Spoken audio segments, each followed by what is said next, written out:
Welcome to the Grow Your Business podcast. Listen in as we discuss all things business, growth and marketing with business owners, thought leaders and entrepreneurs. And now, here's your host, founder of Roundhouse, the creative agency, Saul Edmonds. Oh, welcome everybody yet again to the Grow Your Business podcast. I'm speaking with Priya today. Lovely Priya from Pivot to Thrive. How are you going, Priya? I'm very well, Saul. Thank you so much for having me today. It's absolutely my pleasure. It's a lovely semi-sunny day, I think, in Brisbane. I sometimes speak to people in different parts of the world, but it's actually funny because I often haven't been speaking to somebody who's also in the same part of the world. So hello, welcome. How are you? Oh, thank you. It's technically a Monday after a long weekend. And I had a 6 a.m. start, finished a networking meeting, finished two. So before 11:30, it's been a very productive morning today. Oh, lovely. Yeah, it's good when you squeeze a whole heap of stuff in, really, isn't it? With the and I guess I'll slip in here with the help of a good CRM. Correct. With lots of systems and automations in place, get lots of things done. Yeah, that's right. And that's and part of that, as at the heart, I guess, of the tech side of what we'll be talking about is one of the key tools, really, isn't it? Or the key tool. So for people who don't, there's probably like a bunch of people who we both jointly know that know what you do and what you get up to. And some of them maybe like it's always good to expand, but a lot of people who don't know who you are and what you do, would you be so kind as to just explain to everyone what you get up to? And I guess a little short version of how you got to currently be where you are at the moment. Sure. Okay, so where do I begin? I have to go back to my very first job, which was university lecturer back in India. The first and only job I pretty much did in India for 9 years. So I got my first job after my master's. Even before I graduated, I got a job, and that lasted for 9 years. And I did my PhD because I can. I did. So I did my PhD in bioinformatics, which is biotechnology done on computers. I was this lazy Indian girl who didn't want to wash petri plates and test tubes, wanted to just sit in an air-conditioned room and work with databases and softwares. That was pretty much me. So right from the beginning, I was a smart worker, not a hard worker. So I wanted to do things efficiently, but not the hard way. So always smart work over hard work. I moved to Australia in 2016. Northern Territory sponsored my visa. So I landed in Darwin in 2016. On my 5th day in Australia, I got my first full-time permanent job with Bet365. So thrown at the deep end, dealing with Australian punters was an easy integration into the Australian lifestyle, I should say. You can imagine. Yeah, I can imagine. Yeah. So my visa obligation was to live in Darwin for 2 years and work full time for 1 year in any profession. But I ended up staying in that job for 3 years because the money was good and the office was 65% Indians. So my very first realization after moving to Australia was time equals money, because in India, we get a fixed monthly salary. I can work 8 hours in a day. I can work 18 hours in a day. I would still get that fixed monthly salary. There was no value for 1 hour of my time. But after I moved here, there was a dollar value for every hour of my time. So I started to be like, wow, that was my first light bulb moment. Money, time equals money. So I wanted to maximize it. So I started doing side hustle, which was tutoring, assignment help, research paper help, anything in the academic sector. Then I moved to Adelaide. I was working with University of Adelaide in the research grant management space. And then I had my second aha moment, or the light bulb moment, which was, as much as I realized time equals money, there's only so many hours in the day. Yep. So if I'm going to be trading time for money, I'm going to work till I die, because Australia has such a late retirement age, which is 66, whereas India is 55. Is it really? Wow, I didn't know Yes. that. It's 55. 55 to Interesting. 56, depending on if you're working with the federal government or the state government or private sector. Right. So in the mid 50s, your career is finished, and culturally it's very different because children take care of parents, parents take care of the children. And when I moved here, they told me I need a funeral insurance. A wake-up call. Yeah, Exactly. different. Yeah, cultural, maybe not a huge cultural shock, but fairly different. Correct. Fairly different. And, I always believe you have to be a Roman in Rome. So I'm here in this country. And if this is the culture, I'll have to adapt, because I believe in personal life, business life, if you don't adapt to changes, you're not going to survive. Right. So that's when in the 2018, early 2019, I realized if I'm going to be trading time for money, I'm going to work till 66 or beyond, which I was not ready to do. So I was this girl who went on Google and checked how to make money while I sleep. Okay. And then I found all these online gurus like Grant Cardone and Ty Lopez. I got sucked into Ty Lopez social media, SMM 2.0 funnel, and I paid him some thousands of dollars, some Black Friday deal I took. And that was my very first, integration in the online business world, but I was still struggling to understand that. And then I found ClickFunnels. So Russell Brunson, the great marketer, as you know, I spent $100 on a 30-day one funnel away challenge. And that is the best investment I've ever done till date, because that 30 days helped me to understand that I can monetize anything. Because until then, I was thinking I'm only qualified to teach because that's what I'm qualified to do. I have experience in teaching as a university lecturer, so I can only monetize those skills in academia, in teaching, tutoring, assignment help. But those 30 days, I kind of realized I can make money selling pretty much anything. So that's how I wanted to scale the social media marketing agency.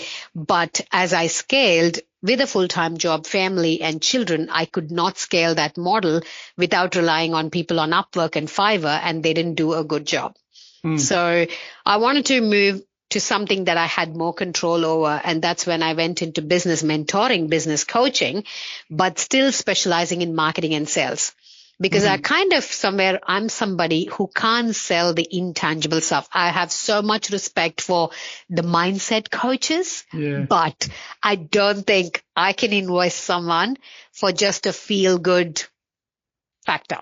Yeah. That's just me. Yeah. Isn't it? That's really interesting. Because the two of us, have a lot of sort of exposure to that big gamut of different sorts of coaches. Correct. And I have always found it like, knowing you and a bunch of other people, especially if there's a big group of people, and it was like, I'm a coach. And everyone's like, generally when people don't know more about that, like with a lot of industries, you put everyone into the same pile and you go, wow, there's just a lot of coaches. But the reality that I've found, and I don't know about you, but like I've certainly found this, is that despite that initial, well, like everyone's just doing the same thing, everyone's got their own very specific, different angle on it, which one, I guess you kind of have to if you're going to stand out. But I feel like that almost organically happens. And like you just explained yours actually in a way that I hadn't, even though I sort of knew that, I didn't know quite from that perspective. And that really stands out to me. That's like, it's linked in with marketing, it's linked in with this tool, and then understanding, like you've already explained, your background as well as being one of the people on the ground, like who was doing this stuff. You weren't the sort of the general in charge of the army right from the start. You were one of the troops on the ground who was doing everything and sort of understanding that. And rising up through the ranks, like, so to speak. I'm not sure if that's a great metaphor, but it's like, but it makes you, it gives me at least like a different perspective on on your why that you're now here, or at least like part of it anyway. But I'll let you continue sort of on with the story, but I think that's like an interesting, I just wanted to interject that there, because it's the role that sort of coaches have for people is so sort of prevalent, so kind of important today for a lot of people, right? Yeah. I mean, and I kind of noticed, I don't know if you noticed it in different networking groups that we are part of, people start to roll their eyes when you use the word coach. So they came to a stage. I know they came to a stage where I'm like, I'm not going to use that word. So I was trying to pivot my words to business mentor, digital product strategist. And that itself is like a roadblock, because when you're going to introduce yourself and you ask me, Saul, hey, Priya, what do you do? I could not just throw the word business coach out there without that hesitation. It comes with meaning though, doesn't it? Like all words have power.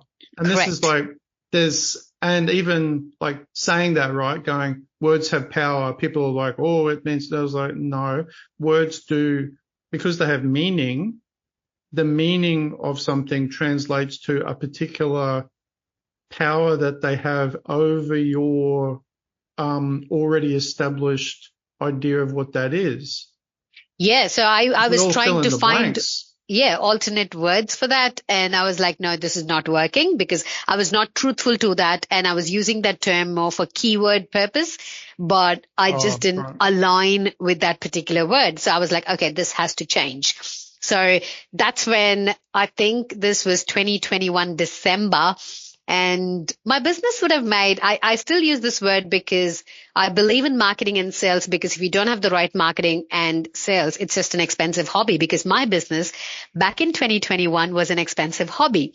I had a big fat paycheck with University of Queensland. That was my last job, a 6-figure salary, and my business would have made 12 to 20,000-ish, like the max 20,000, I'm saying. And I decided to quit my job.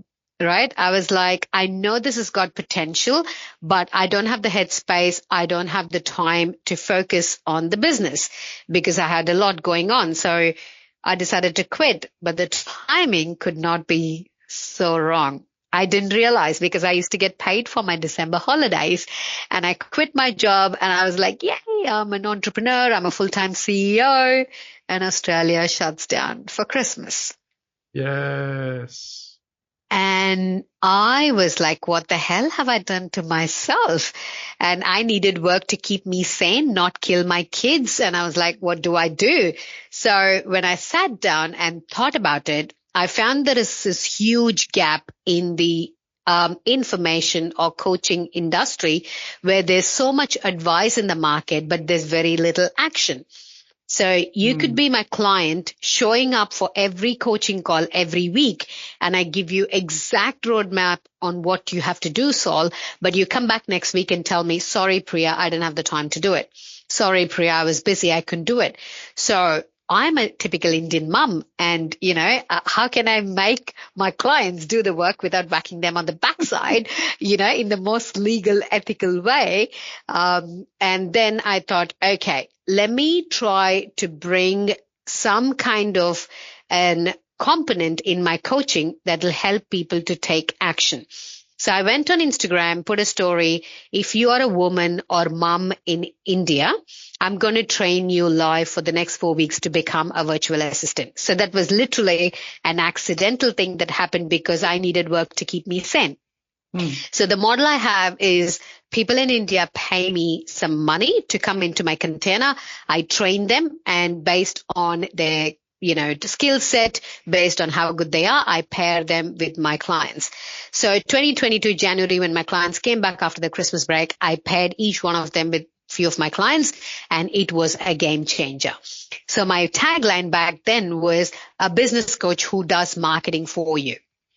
So I was the business coach who would advise you on the overall business growth, but I will take care of the done for you marketing aspect of your business.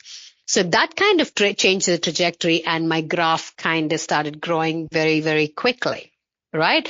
And then very recently, early this year, so I was doing business coaching with a very specific focus on marketing, and I found the CRM Go High Level early this year, and I immediately knew that's the missing piece of my puzzle, because I was doing marketing, I was doing sales funnels, but I didn't have one powerful toolkit that was helping me explode my business with automations. So when I found that, I was like, this is the missing piece of my puzzle. So I onboarded myself as a client. I moved my business. And while I was on a 30-day free trial, I moved 5 of my clients and I learned. But basically, I was getting paid to learn. I quickly recruited teams to do stuff. And now 6 or 7 months in, that's the best decision I've taken, and completely now niching down into the CRM and business automation space. Interesting. Very interesting. And a very well explained, nice fluid sort of explanation of that path. Maybe that's reflective then, just listening to how you explain that, of how you actually think about things. Because doing like some level of teaching and education myself, like over the years in like other sort of areas, I know that I've always reflected on the fact that like when you teach something, like if you know it, especially then if you're forced to teach something new, it makes you focus in a very specific way on that task for yourself too.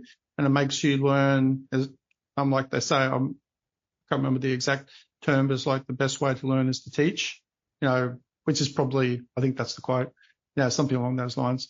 But it's really true. And I could sort of see perhaps this is just an observation. You can say whether you think this is true or not. But like that, how you think about things in a sort of a logical, practical, hands-on sort of way, had a very logical series of steps that was focused, and you were like, oh, there's a problem. There's something missing. Oh, I'll look for this. Some of it, there's a few little happy accidents in there too, right? Like this happens, you're like, oh, that's good. I'll roll with that.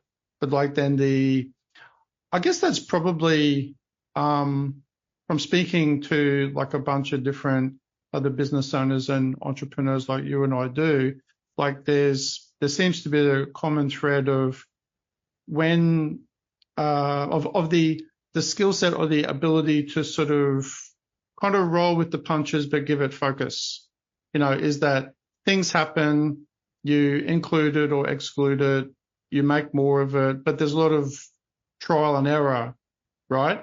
That's sort of, and there's a natural, and then going, sometimes like you obviously don't get things often right and you've got to like throw it out and you've got to start again. That's the entrepreneurial sort of journey, but even the willingness to do that.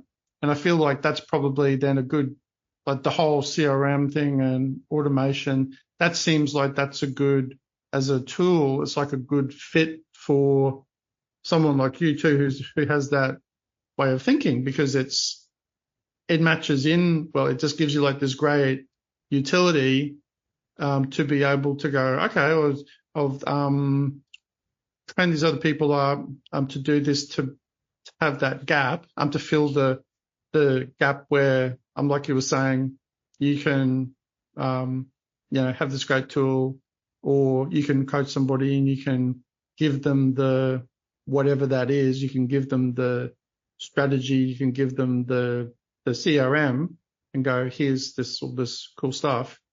But then what happens after that? And you address that, you're like, okay, I'm going to do this and this. And that probably sounds very logical to most people, like a no-brainer. But the reality of doing it is very different, right?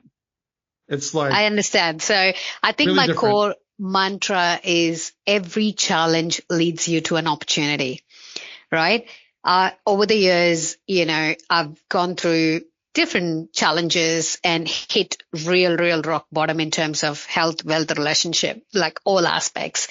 But I think all those challenges, I've seen them as an opportunity. Okay. Yeah. To give you an example, last year, I celebrated my milestone birthday, in Japan. And on our way back, we had an emergency landing because the front, window of the plane cracked on Jetstar. Oh, Right. no. So we had an emergency landing right in the middle of the ocean, the Mariana Trench, like the deepest part of the ocean. No way. And I didn't know there was an American territory called Guam right there in the middle. Yeah. So that's where we had an emergency landing. We were there for 24 hours. We came back. So that was like, like the longest 20 minutes of my life. Wow. When my kids were sleeping and I didn't know what to expect, and there was chaos, and we landed there all good and we came back. But it made me realize that Guam was for the rich Asians, like the crazy rich Asians, right? Right. So all I did was a little bit of research on Facebook and LinkedIn, and I found a contact with a lady who worked with different chambers of commerce and stuff like that. And, she wanted to do some partnerships, and I signed one client for $3,000. So every challenge, like I say to people, if you look at it as an opportunity, there is an opportunity, not just monetary, in terms of collaboration. Even now I'm in touch with her. She is trying to get something happening so I can actually travel to Guam and do an event there. So we're still talking after 1 year. So that's still a good sign. Funny. Yeah. There's the happy accident, right? Exactly. It's something, my first sort of encounter with that term was at the Queensland College of Art, when that applied to like visual things, but like it applied to going, okay, like how do you get out of your comfort zone of you're good at, watercolors, and you just want to do watercolors the whole time. You don't want to do anything else.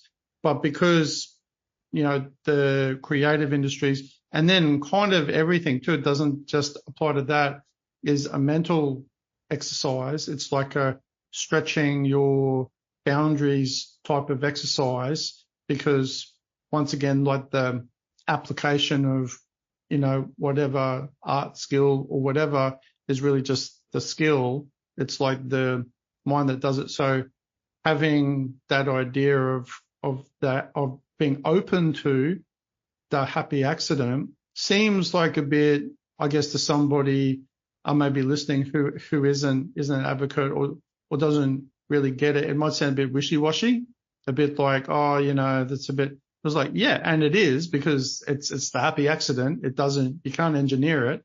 It just happens. But the key point is, like you were talking about, to first of all be open to the opportunity, to that possibility.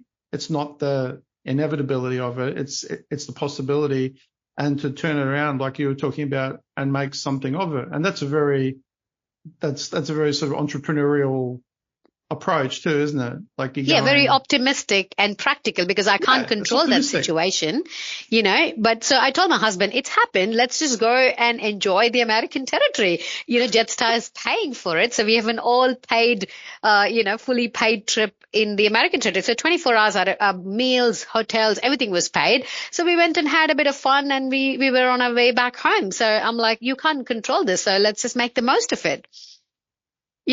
Yeah, I think that's a really great story to explain that idea too, because it's at the extreme end. You were like, on one hand, oh my gosh, we could die, and be like sinking to the bottom of the Mariana Trench, or you're going to land on Guam, which, like, strangely enough, in a strange twist of sort of synchronicity, I was actually literally looking at, and this is really funny, I sort of love these weird little moments, as I was playing Axis and Allies, which is a board game, with my son last night, and I'm playing as the Axis, and I was playing as Japan, and I'm like trying to sort of potentially attack Guam. Oh, Like because it's an American base, or was, and it's still like and so it's like when you don't, and then you're talking about Guam. I mean, that's like the universe. Yes. Yeah, to me, those things, and I don't necessarily attribute any specific meaning to them, but what it does do is it kind of, I don't know. I'm not even sure why it comforts me, but it just makes me feel like, oh, I don't know even, I'm sure somebody would be far more articulate about it. But those kind of like moments of those things and the opportunity, but that feeds back into what we were talking about being open to it. Yeah. Having some element of belief that whatever that is, how you turn it around will become good, because it's that, like you said, that positive approach to things. It's a real thing. I mean, I strongly believe in that, because a lot of people, when I walk into, I don't know, Saul, you might not even notice it when I say this, people be like, oh, Priya, I've never noticed this one. So every room I walk into, most networking groups, most networking meetings, I would be the only dark-skinned female in the room. Right. And see, this is what makes you think, because you'll be like, oh, because you don't even see from that perspective, right? Like, who's the light skin, who's the dark skin? Correct. Yeah. And that's what makes you think, oh, really, Priya? And that, just that moment where your eyes went upwards like this, that makes me think, okay, see, Saul doesn't even notice it. But I notice it because, you walk into a room, you feel different. So the way I overcome that challenge is by finding my work within the multicultural space. I've always asked for referrals with multicultural organizations. I want to work with organizations that help migrant women, that help migrant organizations. So that's how I kind of align my work to feel belonged, Right. Because as a migrant, I feel, first generation migrant, the main thing that you feel is identity crisis. Right. Right? You don't know where to draw the line. I'm an Australian by document today, but I'm not going to be called an Australian lady, or that Indian lady, or Priya, that Indian girl, Yeah. So that's not going to go, because that's my identity. But on an everyday, day-to-day basis, where do I draw the line on how much Australian I should be and how much Indian values that I'll have to pass on to my kids? Yeah. I don't eat beef or pork, but I let my kids enjoy a Bunnings sausage. Right. Yeah. I'm not strictly religious, but there are certain things that you can let go. And this is where the identity crisis is real for first generation migrants. But for my kids, this is not going to be a problem, because the Indian side is very dilute and minimum in their lifestyle and beliefs. And it's also because, it's easy for me to say, because I've never had that sort of crisis, haven't had that need to feel like that, because and I'm sure like a lot of people would generally feel this way too, and it's interesting because over the years, like just friends or at uni or wherever, plus like culturally in terms of like food, Indian things in general in Australia, from my perspective, are kind of like a really integral part. Like that's my genuine like view. Like I don't really think about it. It's like, in fact, I've often thought like Indianness and Indian food and Indian culture for me almost worldwide has been one of the great sort of exports unwittingly, like just that, worldwide. You go to a lot of places, especially in Australia, and that's always to me seemed like a really successful, and I've often marveled at that. I've thought, wow, they're actually just, without realizing it as a culture. And I think maybe a fair bit of that has to do with the great food and like all the things that go along with that, because it's so nice. I mean, like I'm a terrible like Indian food tragic. Like honestly, if someone said, Saul, you have to live in India and have Indian food like morning, day and night, I would be absolutely fine. I would never get sick of it. I'm not saying that, but it's like 100% true. Like we're big, always have been. So, but it's not just that, it's that, but it's an interesting point though, because like, when you don't go through that and your story is very different, you can be in the same room and everyone else is, like you said, just, it doesn't think twice about it, or, you assume so. It's not even like a thing. but it's an important part of like how you still think, and finding that point between what is Australian, which even in that sort of question, it's like, okay, you can assume a bunch of stuff about what that should mean. And some of those are cliches. And it's like, well, who really cares? And some of them are, I guess, legitimate. But then it depends on who you talk to. Exactly. Yes. As well. Like you talk to, to some people out in the country, and it's like a really important part of like culture, particular Australianisms and Australian, whatever you want to say. But then some of them just don't exist for other groups of people. They're just like, oh, well, it's almost cringeworthy. Yeah. They feel like, oh, gee, never do that. And it's almost cartoonish. It's like those certain cliches. But I mean, it's in the business world, like now that you've got like this, a bunch of things have come together for you in this way. And you were talking about how maybe like the icing on the cake at this point being, finding this great CRM and a bunch of boxes being sort of ticked.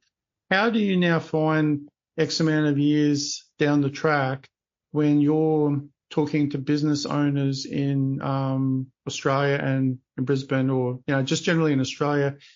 How do people in this current climate view the use of a CRM as opposed to, because I was having a similar conversation with a earlier podcast about CRMs. Okay. And a bit of it touched on the kind of the history about what they used to be. They used to be like really some years ago, a fancy contact database originally, sort of. And then they were sort of somewhere email marketing. Then, and automation wasn't even much of a thing then, like in like early days, I mean. And now, fast forward to 2024, and they're like packed with all these amazing tools. But in your experience, like how do most business owners view them? Like, and how do they use them? I feel, especially with technology, Australia is very, very resistant to change. Change management is very challenging. Especially in the CRM space. I find there's a lot of education required. So if I can get someone on a demo call, I can get them on a Zoom, share my screen and show my platform. It's 100% close rate. That's what I've had. But for them to actually be open to having that conversation and looking at the CRM itself is a challenge, to be very honest. Yeah, because they feel like she's selling me something, so they feel obligated. So I'm like, just have a look. I just want you to be aware that, such things exist in the world where you're paying for MailChimp or some other email software. You're paying for SMS marketing, or you don't do SMS marketing. You have all these different things scattered in different subscriptions. We're going to bring everything in just one platform. And I became a biggest advocate because, I was in India in June and July. And I was part of all these different networking groups, which was 80% of my lead gen. 80%, Saul. So my heart literally stopped because I was traveling in the first week of June, but I stopped all the networking activities by mid-March because I had a lot of work to do leading up to my travel. Yep. So I didn't do any networking from April, and I thought my business would take a dip or my cash flow will be a hit. And I was like, okay, that's the price I'm going to pay for all my travel plans. But surprisingly enough, because I set up my CRM and all the automations, I killed myself working when I was there. So because these systems worked for me, and I was like, wow, that was a game changer. So I'm not someone on Instagram who wants to go Bali, sit on a beach and make money. That's not me. Okay. I need my 2 screens. I need my discipline, right? So all I wanted was to sit next to my dad and still be able to have some source of income. right? And basically these 2 months was an experiment for me to actually go check that box. Yes, I can do that. I still had a lead pipeline. I still had sales. I still had customers because I had all these systems set up. So I'm like, I want to do more of this to my clients and other business owners so they can actually have the freedom, because Australians love to travel. I don't like traveling. I'm not a traveler. And the more I say that, the more I tend to step on the plane. So now I'm going to say, I don't like money. I don't like money. What else don't you like, Priya? I know, right? Yeah. I should start making that list so I get Well, more of that. that's a great plan. Maybe I'll try that and see if I open the door and there's a big bag of money there. That's it. I don't like. Yeah. Yeah. Well, but that sounds like a joke, but it's in the on flipping that around, I guess there is a lot of truth to that. And you hear people like, but said in a different way, is when you're removing, where you don't like, which might equate to taking something out of, removing something, or giving that, or not deleting it, or giving the task to somebody. That idea is obviously, from just a logical point of view, it opens up more time, and it opens up, it has to, by its nature, open up another set of possibilities, even if it's a little one. It might be that extra bit of time where it made, the things you can't quantify, where you met that person you wouldn't have met otherwise, who became like your, next best advocate or whatever. Like, I remember, and I've often reflected on this as my top best sort of individual chance meeting of somebody sort of ever. And it was when I was first joined BNI, like years and years and years ago. And there was this opportunity, someone in the chapter who was then leaving soon after, they invited everyone to come along to at the time, the very, very slow and very small Redlands Business Expo at the time. And it was like one of the early ones, like years ago. And everyone was like rolling their eyes. They were like, yeah, whatever, and me being like the new guy who was like eager to please, and like eager to, just to do stuff. I was like, oh yeah, sure, I'll go along, not knowing that like apparently it was really boring and it was useless, which was pretty funny, in retrospect. Of course, when I got there, it was like, the ghost town with the tumbleweeds. It's like hardly anyone there. I was like, oh no, this is pretty. But what was really great was like there was like literally me and maybe a couple of other people walking around. There was all the different stalls. But what was great, because I was one of like a handful of people there, is everyone gave me a huge amount of attention. And I ended up having these really long, meaningful conversations. And I ended up meeting these two people who became good friends. One became like an early business mentor, and the other one ended up being, through a range of different things with things relating to the government and other stuff, ended up being, in retrospect, ended up probably by, second or third tier referrals, referring us like game-changing amounts of business in those early days. And it was only because, it was like purely because I didn't want to, yeah, I'll do it, I'll go along, being generally enthusiastic until I got there. Until I actually got there, and I was like, oh crap. But then it was like, oh crap. And then it was like, oh, no, it's great. And then I ended up having great chats, and then got to know, because I was able to spend more time. Correct. Because they weren't like wanting to move me along, because there was like heaps of people vying to talk to them. It was because of that. And I was like, wow, I've often reflected on that, and I've gone, that's an important lesson, I think, also just in spending the right amount of time with the right people. And you don't always know that, right? You just got to try it and see how it works. But I think the willingness to try part is really important. Like, Correct. I think that's an underlying thing that is really, there's always been, whenever I've been like, oh no, I'm busy and I've got to like run around and do stuff. Well, like this, the slowing down sometimes speeds things up. If that makes sense. Yes, slowing it down, does. just go slow down your mind and just go, what am I doing? Or spend a bit, like 5 minutes longer with somebody. Sometimes you're like, oh, crazy.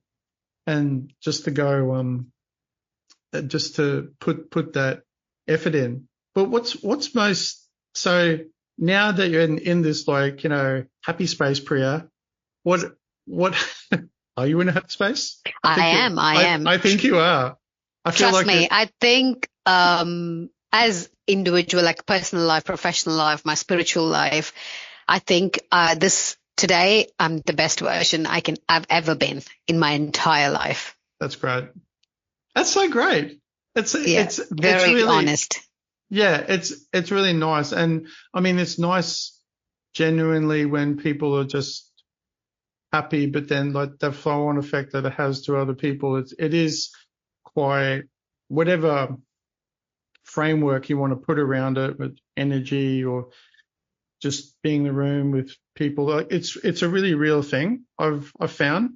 And you see it in group dynamics too. And it's especially often observe this in networking groups, is it can be like, even in small groups, but groups with the bright energy, and it's really tangible. And then conversely, it just takes one person who's a bit of a like, grumbly, to bring the whole thing down, which I've thought is like disproportionately,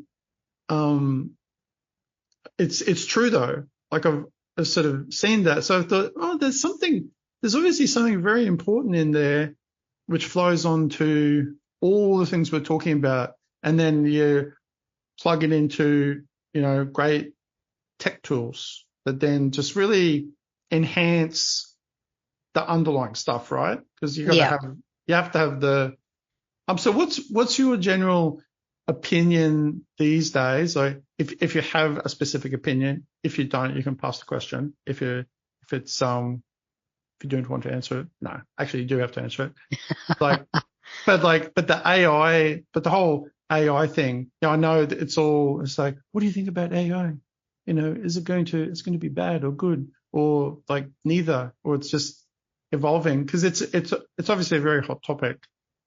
And in like what you're doing, because you use high level, if people who haven't heard of high level, it's a really good CRM, all in one CRM, even though they all say that. But like, I think like high level is really quite good from what I can see. But then when it comes to the use of AI at the, like, just for business, like say if you take out the technology, if you just ignore that for a moment and go the use of it, for like what's good about it from your perspective, and has the potential to not be good? So I have been an early adopter in the AI space, very specific for marketing. And in my use case, the biggest advantage is all my team members are from India and their first language is not English, right? So the pre-AI period had me doing 80% of the legwork, because they'll do the job like technical, for example, podcast editing. I've got a podcast, Pivot to Thrive. So my podcast editor used to manually do all the edits. And then, there was the content creation part was still a bit blur, and which involved a lot of my time and attention. I've given her access to 3 to 4 tools now, and the entire process of podcast is streamlined. Now I give her the Zoom recording she puts it into an AI tool called resound.fm. And in less than 2 minutes, it takes all the filler words, all the gaps, enhances the audio, and makes it look nice and pretty. But then she also does a manual Audacity one. I don't ask her to do that, but she does it because she wants to, right? So that's the AI version doing the, podcast cleaning. And then she puts that into a tool called transcript.lol. In 7 minutes, that tool will transcribe the entire episode, breaks them into chapters with timestamps, gives me an SEO-rich newsletter content, blog post, LinkedIn post, Twitter, quiz, everything in less than 7 minutes. So my involvement in converting that into a post for LinkedIn, designing, writing the description, I don't lift my finger because of these tools. So my specific use case is the language barrier for my team members has been resolved because of the use of AI. This is just one specific use case. Interesting. That's really interesting to me too, because, in then most people listening here, they wouldn't, well, I'm assuming that wouldn't be something that they would have maybe needed to have addressed. But you're saying that's like, that's interesting too. Like the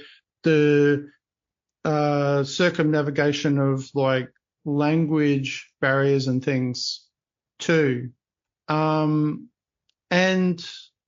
yeah, I was actually just as you were talking too, I was thinking, I guess about where people, because you were saying the person who was organizing it for you, she then wants to do, some extra things then as well. So it's like the point, for me, it's not really like a good or bad question. It's because the thing on its own isn't really a thing. It's the use of it by Correct. people. It's like how people use it or don't use it, or people going and you saying that she still wants to do that. It's like the sweet spot for me with these types of tools is where you would otherwise say, you could argue, is somebody doing, is a human doing it going to ultimately better for particular tasks or particular, authenticity? It was like, yeah, in certain things. So, but therefore you could then also go, okay, so what parts of those tasks, like just run of the mill, things that don't necessarily require skilled, labor, so to speak. It's like when the industrialists started creating factories to mass produce things, is they couldn't rely on artisanship for things because it takes too long. They had to bring people in who could be trained for, certain parts of things and then to mass produce things quickly. And that was the only way they could like do that and have these big lines that like split the tasks up into things that don't really require, 3, 4, 5, 6, 7 years of training to do. And they can still be good at that sort of one task. But then where those two things come together, it's like having the right tools for the right tasks that don't require massive amount of like specific skill, then skill craftsmanship for tweaking. I'm like, she's in there still tweaking some stuff that does require somebody with, for that. And she just wants to do it too, so Correct. So where those two things meet for me feels like the sweet spot with AI. And I've even found that with some of the design tools that have been introduced into Adobe. Like I've found certain tools I use all the time in Photoshop to do tasks that one, I wouldn't even have done in the first place. Like, or could I, like extending a scene, like what some photographers do, which you may have seen, is they give you like a headshot of somebody or their, they don't have their shoulders or their heads like trimmed off up here. and you go, and then now in Photoshop, you can just extend the canvas and fill it in, and it gives you a bunch of options. And I mean, there's no way I would have spent like 50 billion years like trying to Photoshop in like somebody's hairline. It'd be Correct. ridiculous. It just wouldn't even do it. So to have those tools, that's like a perfect example of stuff that removes that argument of like, oh, well, a human could do it better. Like, yeah, if you don't want to like blow out your hourly rate for the next like 5 years. Exactly. Maybe. Yeah. Yeah. Maybe in that case. But like doing the right, I guess to boil it down, the right tools and the right people for the right job. Correct. And time is the biggest factor, right? For me, my why is time equals money. So for me, anything that saves me time, I'm in, so that's what I say, people. You like it, you don't like it, AI is going to stay. All right. So you could rather pick and choose the stuff that would help you in your use case. Whatever is your requirement, how will it help you save time, money, and energy? That's it. And then your coaching, part, if you want to use like the coaching term, but like for people just so I don't know what we're talking about, because otherwise I'm like, what's a marketing strategist? But like all these terms, they're crazy. But like to go, then your, sort of skill set of strategizing, that's where also I find that, well, it's not an emerging industry, it's been around for ages, but where then it meets now the problem of CRM handing go, there you go, user, there's a CRM, and they're like, thank you, but I don't know what that is or how to use it, and then you've got a person to show them how to use it, but then you've got someone like you to go, here's the plan for how to use it, and I'm going to first understand your business. Yeah. And then, I mean, that's where that's becoming, I mean, that's not rocket science necessarily or new, but I feel like that's certainly something that's much, much more prevalent in people's minds. People are starting to get that as a thing. Do you feel that too? Do you feel that's more than it used to be? Yes, I feel that. And I think the reason I've had quick wins in such a short amount of time is I don't try to sell them a CRM. I try to sell them a particular solution to their problem. Yes.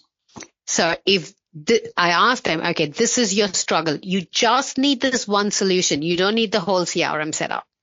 Okay, the whole CRM will put money in my pocket. But right now, what you need is the fix for this one problem, what you have. For example, I had a buyer's agent company who had a lot of leads come in, but there was very little conversion. So the business owner had no idea what was happening in those sales conversations and follow-ups. So what we did is introduce them with virtual phone numbers. So I put them on a very economical monthly retainer where we gave them the Go High Levels virtual phone numbers where you can actually make calls through the cloud system. You don't need a physical phone or an eSIM card or SIM card. They can actually make all the calls. All the calls are recorded. It can be transcribed, and you can actually listen to the sales conversation and give them feedback. Right. So you know what's happening with the sales team. If the sales team is going to say they made 20 calls today, there's actually proof that they made 20 calls. Yeah. All the SMS conversations are recorded. So from a business owner's perspective, there's complete transparency on how the team is operating to find out what's the bottleneck. We get so many leads from Google Ads, but why isn't there conversion? So genuinely, the person tried to call 20 times and nobody answered the phone. So that's not the sales agent's fault. Yeah. To find out because there's like any number of gaps. Correct. That happen.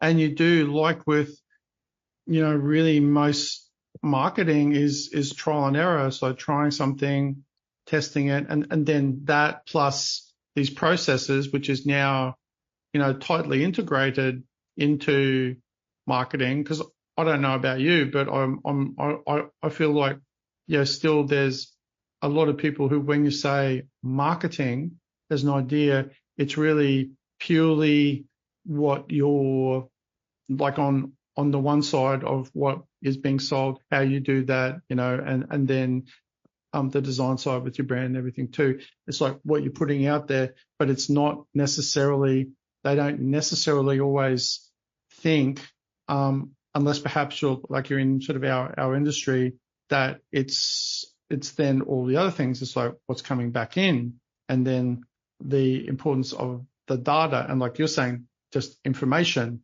and data about, that's the real power, as far as well, not the only real power, but like a key thing, which is why it's always so good, because at least you can make an educated decision. You Correct. can make an informed, you can go, okay, well, I feel like, this person's obviously a great salesperson, hypothetically doing an excellent job. Everyone loves them. They're like handsome, and and they've got a great voice, a sultry voice on the phone, and everyone's like super attracted to them. But like there's something else, there's like really some thing going on, and it could be like some technical, like some little weird thing that's going on that through data and other stuff you identify. And that's the only way sometimes you can, because then there's other things at play. It's like the business owner's too busy. They're like, I don't want to deal with that. Like so-and-so, they're at the top of their game. They should be able to do it, but there's something else happening. So, and I think that's really great, because once again, like you, to me now, talking to you a bit more, you seem to be like you're very big on like data and sort of analytics and understanding. And value before dollars. That's my main concept. Value before dollars. If you show them the value, the dollar naturally follows. So if I had asked if I was selling them the whole CRM, already they're frustrated that they're getting all these leads, but there's no conversion. There's no point in giving them a fancy CRM that they can't even track, and it's not solving the problem. So the first thing, I solve their problem to find out what's happening with those sales conversations, and then bringing a system to basically track that entire sales pipeline was an easy sell. For sure. Thank you. So I think I get my foot in the door with the right solution.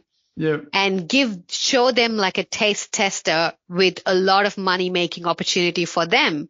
And naturally they sign up. So that's why I think my upsells are pretty easy, because I show them the value and then the dollar naturally follows.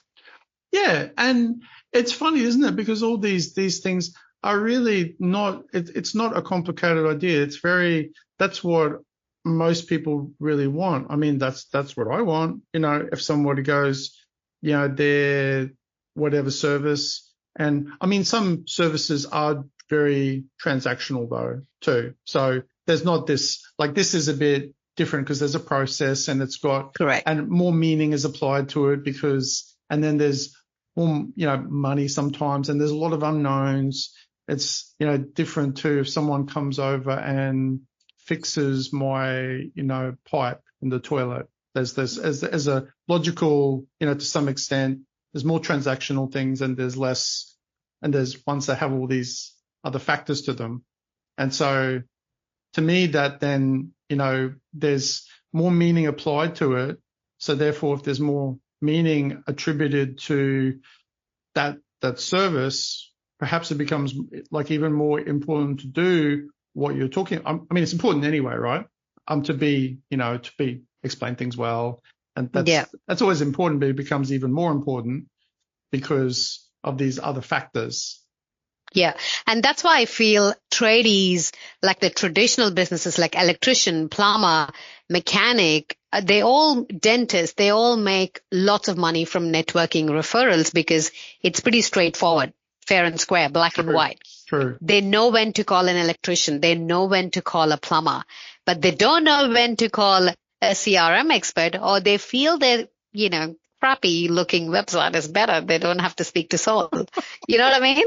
So I think there's always a compromise, and the importance that they understand on having a nice website, a pretty looking website, a functional website, SEO filled website is important for their business. But there has to be an external push and education to do that.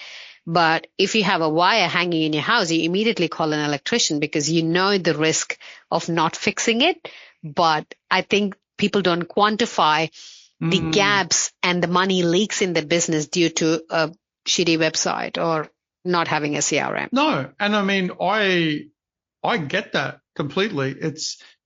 There's a lot of things that people don't know until it's right in front of them. Like either that's right in front of them or their mate has one and they don't, and then they can compare the two and go, Yep. oh, mine is not great, yours is awesome. Yeah, that's oversimplifying, but it's often like that.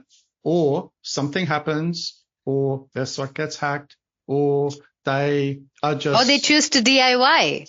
or they choose to DIY. But then again, that's an interesting. I never have, like, I'm never going to be the person who would say to somebody if they, because of budget or because they want to give it a go or because of a range of reasons, people go, I want to do like a Squarespace site or do this or do that. Fine, knock yourself out. Like that's great because often it is the right thing at that point in their business, because then if anything, the thing it'll make people do at some point, I mean, maybe never, and that's fine too, is that people will go, oh, now I've got something to compare.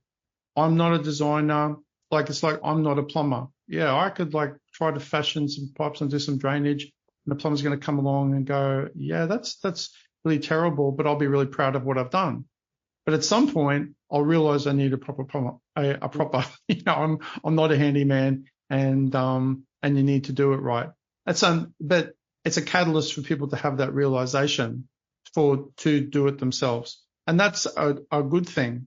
And it's often part of the natural process of, and it's the case with CRMs too. If someone signs up for a free trial, I mean, I still do it to this day, not because I want to try a new CRM. It's more about out of interest for things tech to go, oh, I wonder what they're doing. It's just that's me. Yeah. I'm like, yeah, I got like all sorts of trials going. And then, but people sign up for a trial, give it a go and go, whoa, I didn't know Salesforce was one, this or that or so expensive, or like, I have no idea what I'm doing.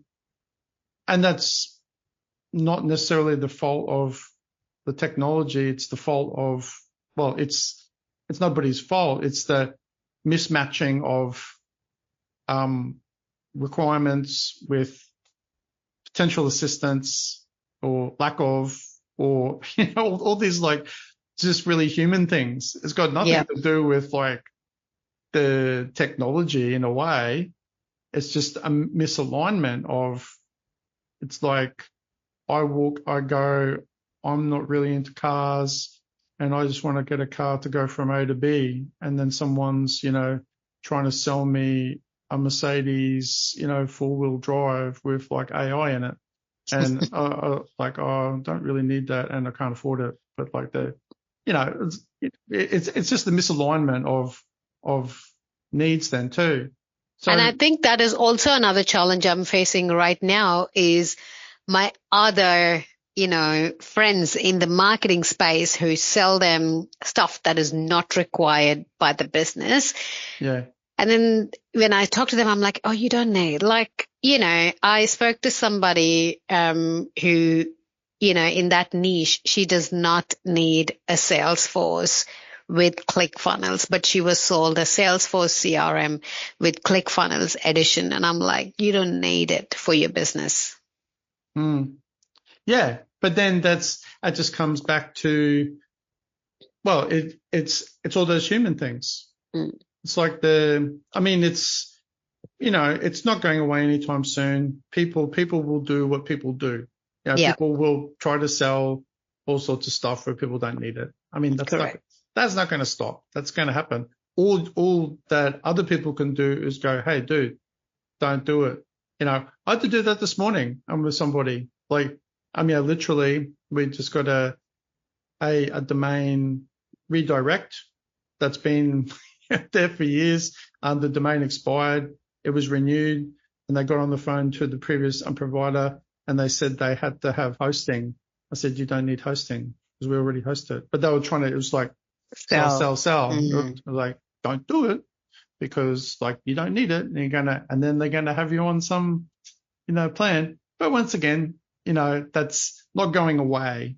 That yeah, all that you can, like, just better human contact in, human meaning person to person understanding of like, that's like, everything you've been talking about, even though there's this big emphasis on these processes, but really, for me, that's just like a manifestation of you finding something that aligns with like stuff you wanted to, and you correct. found it and you're like, whoa, beauty.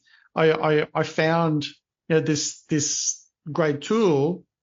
And now like you're just going forward with it. You've got a great system and a method and like the Pivot to Thrive sort of title too is sort of, to me, self-explanatory, as obviously the Yeah. idea.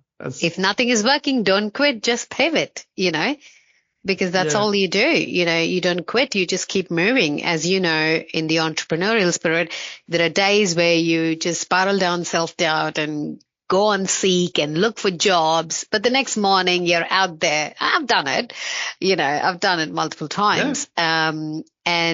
But then the next day you're like, shit, nah, that's fine. I can't do this. But then you keep pushing. And this December, I'll complete 3 years full time, Saul. So Oh, very good. So I never exciting. thought I would reach this stage with such excitement, and it was not easy, but it was so worth it. And I'm glad I pushed myself, to, everything that I did. And yeah, I think my husband was very, very supportive, because as a migrant, 6 or 7 years into Australian life, giving up a 6-figure paycheck with all the mortgage and, 2 kids, it's a big decision. So I told him, just give me 6 months. If it's not working, I can always go back to a job. I will have no regret or shame. That was just me, but in my head, I'm like, I came into this country with a one-way ticket. Mm, And that grit was what made me think I can make it. I am going to make this work. that's so great, Priya. I would never, ever, ever get sick of hearing those sorts of stories. And that's actually one of the best. I think I say this just about every podcast because it seems to crop up all the time. As one of the great, sort of, very stimulating like things for me talking to people on the podcast is that those kind of things of like the battle of keeping at it is like this constant thread through like a lot of podcasts when they explain their stories. I'm like, and I mean, we've gone through that. I mean, my wife and I, and I think there's like, it's really, I don't know, it's very encouraging to me.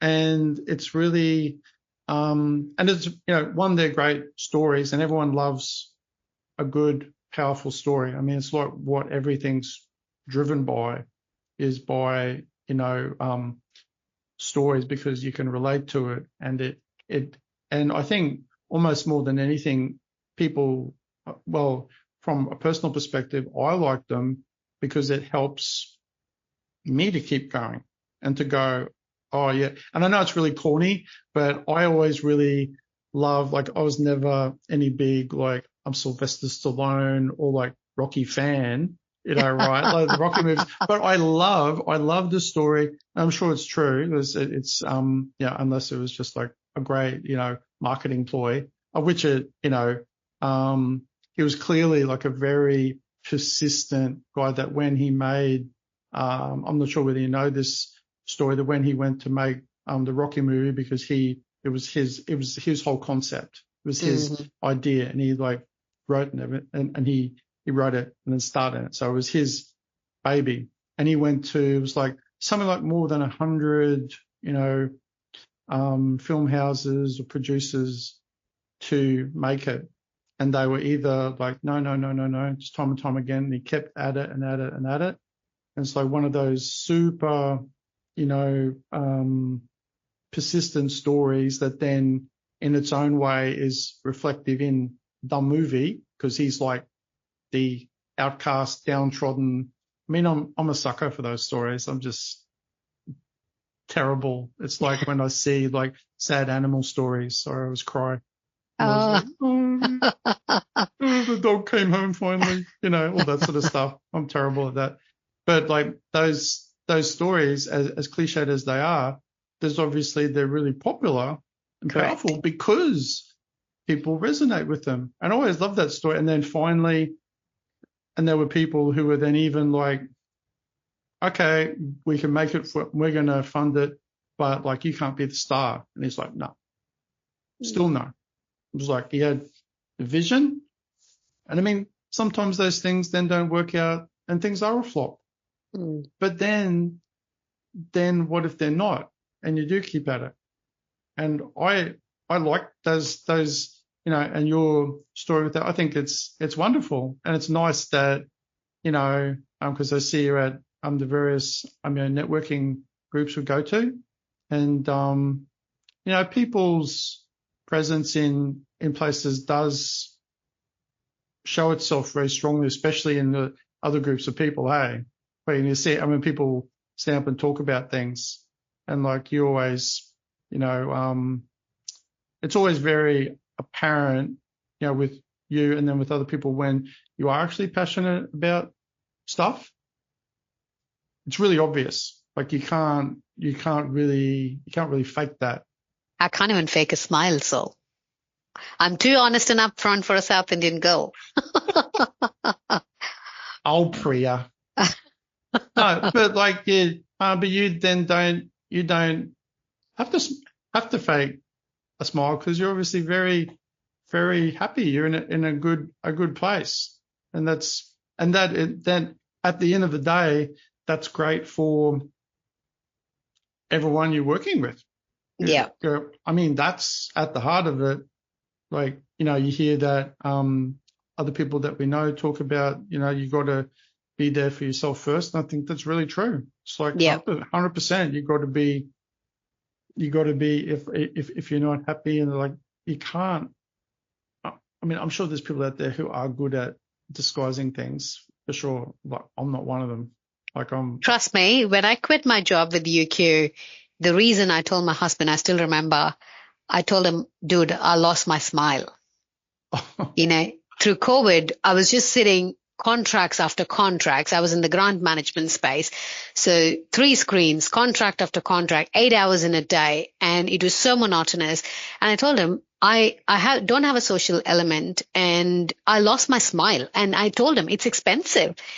People don't realize how important it is. And, it was a big fat paycheck every fortnight, but it didn't make me happy, and not a lot of people realize that it is an expensive give up. Like if you're giving up your smile and just staring at bloody monitors 8 hours a day, that's a lot of time to be unhappy. Yeah. And my husband thought I was an idiot. He definitely thought I was an idiot. He didn't tell me. But he just felt the reason seemed pretty stupid, immature. And I was just acting like a baby. And I told him, no, like, when you reach closer to 40, you realize that, you don't have a lot of time left, and it's a lot of time to be unhappy and just staring at monitors. So what's that? I'm just trying to think of the quote. And I can't think of exactly who it was, and I probably won't get this right, but I'm sure the general meaning will be there. It's like the something along the lines of the saddest words ever said was from clown or something, comedian. Yeah, or like I think it was like, I wish. Yeah.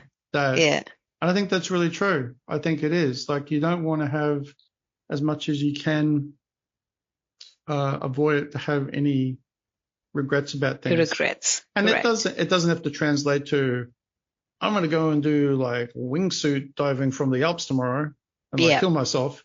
Yeah. It can be a little bit slower than that. Like, you can be, it was like, okay, Priya, now in the next few years, in order to make like your life really fulfilled, you have to do a bunch of crazy stuff. yeah, like if you want to, sure, do it.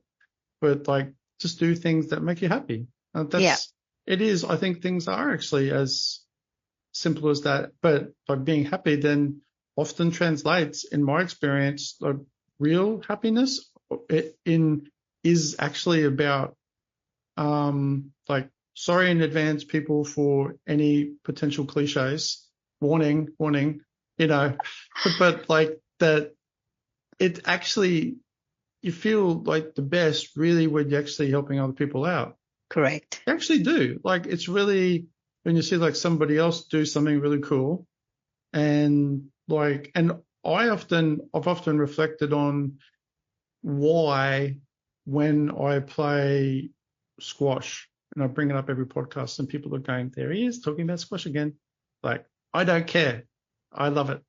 But like, I've often reflected on, why do I feel more satisfied sometimes if I compare, and I've talked about this at home with my family, and I've gone, I feel more satisfied and more fulfilled after a game. Like, if there's a game where I lose and it's been really tight and it's in 5 games and I lose, but it's been a really hard battle and it's been really enjoyable and there's really great spirit, and I lose, as opposed to I've won in 3 and I've been, very dominant in the game. It's been a good game, but like, which out of those things do I always reflect on and go, I'm more satisfied? It's always the first one. It's always the one where, and I mean, then it's even a little bit better if I end up winning in that tight game. Yeah, that's true. But if I have to compare, it's like seeing the other person struggle in like a one-on-one physical thing like that, to me is very rewarding, very exciting. And to me, that's like a really concentrated, obvious example of like, how you feel good when you see other people succeed. And it doesn't have to be at your, it's not at your expense, but even if it is, like in like a squash game, I don't mind at all. It's like, man, that was epic. It was like, really enjoyable. And it's like, there's some, inherent meaning there that, it's just, I don't know, it just makes things kind of worthwhile. And anyway, that's my philosophical rant. With squash, which makes it more sportive. Yeah, no, but it is. I and you often don't understand why things, certain things have meaning to you, but not other people. But they, that's just through the experience. So with this, on this philosophical slant of the part of the podcast, I'll ask you, Priya, can you let us know a quote or something that you'd like that we talked about at the start that you were going to share with us? Yes. So I love the hard work and I would say, not possibly human approach to hard work as much as Elon Musk. I love his quote where he says, ordinary people can choose to be extraordinary, and it all starts with a choice. Yeah. So it's the choices that you make that makes you and your life ordinary or extraordinary. Like, I'm from a very normal middle class South Indian family, moved here as a migrant, and it was just my choices that made me, take some intentional decisions and, choose a life where I can create impact, influence, and income for other business owners. So it all started with my choice. So I think everyone listening has a choice to make in their life. And that's what makes them lead an ordinary life or an extraordinary life. Yeah, I think that's really true. That's true. And that's a great, I love that quote too. And, like we sort of said before, like this, the difference, the thing about a lot of cliches and the things that sound cliched, the reason why people keep saying them is because there's often an ultimate truth in them. Correct. And then it's easy to go, it's like, but why do people keep saying that? And why do people keep thinking about things like that? It's because it is true. And everyone knows it. It is true. But that's a great way to finish the podcast, Priya. And just before we go can you please tell people, we'll have links in the podcast too, but tell people to find out more about you and Pivot to Thrive. Where do they go? So pretty much they can go to my website, pivottothrive.com.au. There are lots of free resources. So in the Heroes section of the website, there's a quiz that they can do to identify the bottlenecks in their business, what's holding them back in terms of marketing and sales. Once they complete the quiz, there is a score that will be given based on the responses. So there's a marketing and sales score. And there are lots of ebooks that are available. There's lots of recorded webinars. So pretty much everything is kind of lead magnet, and that'll add you to my Monday morning newsletter, which is Monday morning at 9:00. I'll be on your face with my newsletter. If you are getting sick of me, please unsubscribe so I can have better open rates. But if you enjoy it, there's a lot of value in the newsletter that I provide about my life, what I do, events that are happening. I can attest to that, actually. And I'm saying this for Priya's benefit, although I probably would anyway. But the fact is that that's actually pretty good content. Like, it's actually got good, useful content. I'm always that other cliche that I do bandy around a fair bit is content is king. And in that case, it's true. It's hard work gauging all the information about the events happening around, the grants that are open, the awards that are open. But a lot of people in my networking groups have attested that they actually applied for that grant or the awards because of my newsletter. So it is beneficial for people. So if you sign up, I'm not going to spam you with unnecessary information. There's going to be a little bit of about me peacocking there that, hey, I'm doing that, I'm doing this. But that's just my touch point to nurture leads. And I would encourage any of you who are listening to just look at the systems that's already been done by people, and you don't have to reinvent the wheel. Just do it. Just do it in a style that suits for you. So lead capture, lead nurture, and convert. That's the basis of the entire business, what I do right now. So I'll leave you with a question. You have a fancy website or social media feed, a very, very beautiful Instagram feed, but is that helping you to capture your leads, nurture your leads, and convert your leads? Because if you don't have the right marketing and sales, you just have an expensive hobby. Posing the question. So Priya's opening the door, and you got to walk in if you want to. That's it. Walk in like, hello, what's going on here? Oh, Priya's inside. Having some champagne. There we go. Just sparkling water in a fancy wine glass. Yeah, cheers. Well, thank you so much, Priya. It's an awful lot of fun. Heaps of really great information for people to unpack and think about. Probably more questions than anything, which is actually good. That I'm sure that Priya would be able to answer. But the questions, it's all in the, have to start with the question, right? You got to have to want to ask the question. So, with that in mind, thanks everyone, for listening again to the Grow Your Business podcast, and we'll see you again soon, and say goodbye to everyone, Priya. Thank you so much for having me, Saul. I totally loved going back to my journey from where it started. This opportunity to just, hit this entire business journey in 1 hour or so. So thank you so much for the opportunity. And, I hope a lot of people are benefited through, this conversation. Makes them just think whether they're using their platforms right. Like, you're using this platform to tell the stories and spotlight on different business owners. And with time, every organic, effort will compound with time. So thank you so much for providing me this opportunity. My pleasure. Anytime.